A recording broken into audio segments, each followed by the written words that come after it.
can remember. Thank you.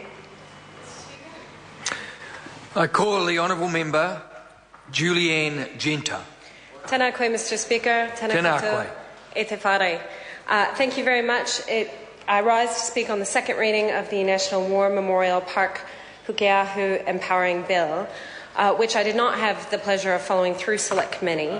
But like my colleagues Gareth Hughes and Holly Walker have said before me on this bill, the Green Party absolutely supports the creation of a War Memorial Park in Wellington.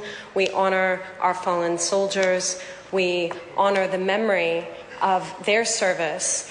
And we hope that the creation of a War Memorial Park will enable reflection and opportunity in the busy city for people to think about how we will work towards peace in this world. However, as also stated by my colleagues previously, we simply cannot support this bill as it stands because it uses extraordinary measures that undermine the fundamental principles of democracy, which is, of course, what our forebears fought for. It is simply not good process to use special legislation to give sweeping powers to the executive. And it is a flawed top-down process that this government has used repeatedly since they came to power. So it's not only that this bill could set a precedent, it's that it's continuing the precedent of the erosion of democratic process. And we simply do not accept the idea that you can get the desired outcome and aims that one can get the desired outcomes and aims through poor process. It's simply not possible. If this government had not axed the planning and funding for this park in 2009, we would not be in this situation of playing catch-up in this sloppy, irresponsible, and undemocratic way. And I acknowledge the comments made by members of the Labour Party who have worked to improve the bill in the Select Committee, and I acknowledge that at this late point in time, perhaps this bill would be the only way that the park could be created in time.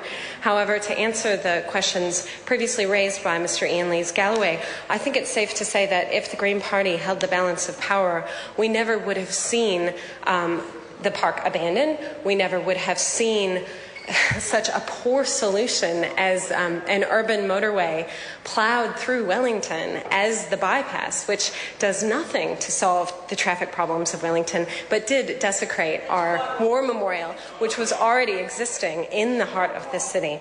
And for those members who aren't familiar with the latest research in urban and transport planning policy, I can tell you that actually there are cities all over the world that are removing motorways and creating parks, and what they have established, which is incontrovertible fact, it's incontrovertible, is that when you reduce the ability of vehicles to flow through the city, actually the traffic disappears. It's the exact opposite of the phenomenon that happens when you create an urban motorway, which is to say if you spend hundreds of millions of dollars putting tunnels through the city to enable the flow of vehicles, simply there will be more people seeking to drive through the city, and you will not reduce traffic.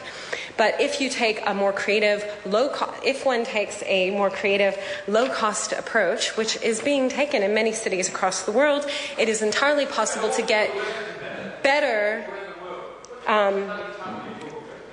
traffic outcomes, better economic outcomes, better urban amenity, and you can absolutely create your National War Memorial Park without the need to spend $17 million on a tunnel, without the need for this outrageous legislation.